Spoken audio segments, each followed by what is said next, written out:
Hello everyone. In the previous class we learned about the three aspects of the guarded commands, and let's see the fourth one is skip and abort. Skip and abort are the very simple as well as important statements in the guarded command language. These are the main important things. So what is meant by skip? Skip is nothing but it is the empty instruction. It is the empty instruction and it is also called as do nothing. Do nothing.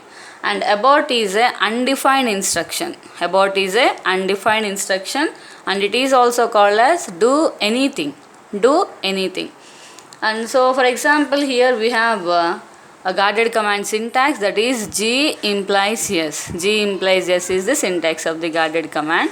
So here if you have many number of guarded commands and many number of statements in the one program, so let's see which one is executes first. Okay, so here there are the main important conditions. If G is true, then S is executes. So here G0, S0, G1, S1 and so on, Gn and Sn. So many number of guarded commands and many number of statements are available. Then let's see, G0 is a statement which is to be true, then only S0 is executes. This is the first condition. G0 is true, S0 is executes. Otherwise, none of the guarded commands are executes true. None of the guarded commands are executes true. So simply we can use abort condition. Why? Because so it is a undefined instruction. It is an undefined instruction. No guarded command will execute the true statement. Then so the compiler will take S0, S1 or Sn. So it get the confusion, right? So in this case we can simply use abort condition, means do anything. So if none of the guarded command does not get any true value, so simply we can use the statement as abort. So skip, it is used in the program itself when the syntax requires a statement, but the programmer does not want the machine to change states. Okay, programmer does not want the machine to change the state. This is the definition of skip.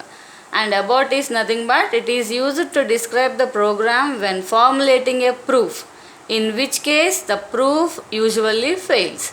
So same, the guarded command does not execute any true value, then we can use the abort statement. And whereas in the skip is nothing but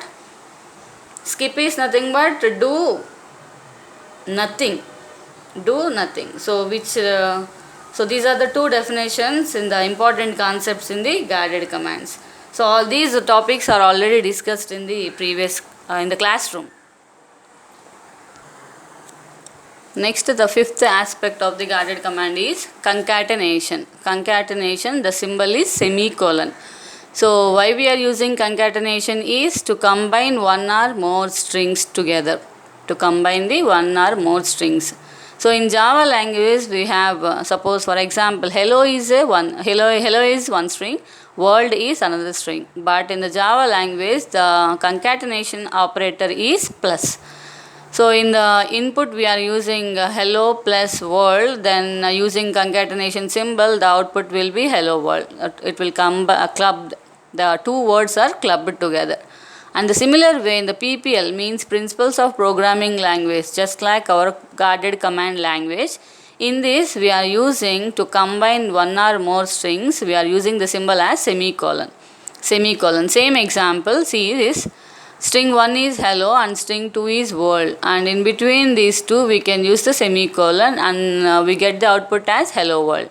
Okay, in the similar way why we are using concatenation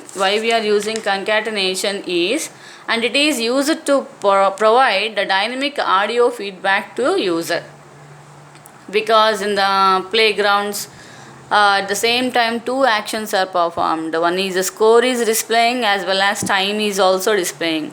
Okay, so in this meanwhile we are using the concatenation. So how we are going to concatenate? So for example let's see this time of day. Okay, here the time will be is one string. Okay, and the time is 8:30. Time is 8:30. So 8 is one string, 30 is another string, and 44 seconds. And is also one string, 40 and 4 seconds. All these are the strings together. And let's see in PPL example we can use the semicolon in between all these strings. So we get the time will be 8:30 44 seconds. Okay, simple. And the sixth aspect is assignment aspect. Okay, assignment, and the symbol is colon and equal to. Colon and equal to. Why we are using assignment is to assigning the values to the variables. Assigning the values to the variables. So here variable is nothing but represented with V, and expression is represented with E. Okay, so values. So this is an value, nothing but expression. This expression is assigning to the variable V.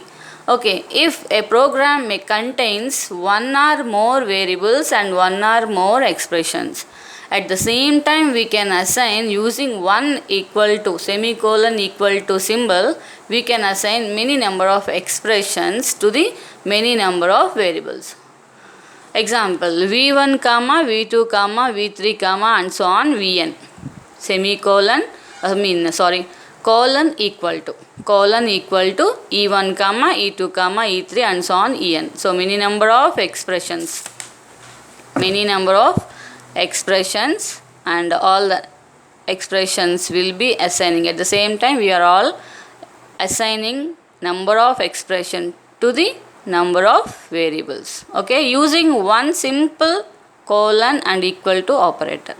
For example, here a equal to 5 plus 3, and this is an example. 8 is an assigning to the a. At the same time number of expressions, here a comma b are the two variables and their values are 8 and 9. Directly we can also give just like this.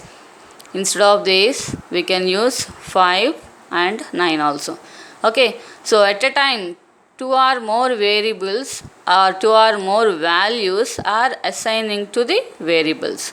So this is the sixth aspect of the guarded command. So we have 6 main aspects in the guarded command.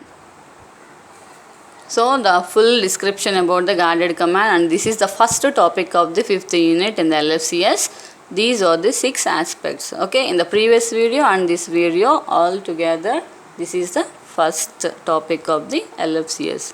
I hope you understand. Okay, thank you.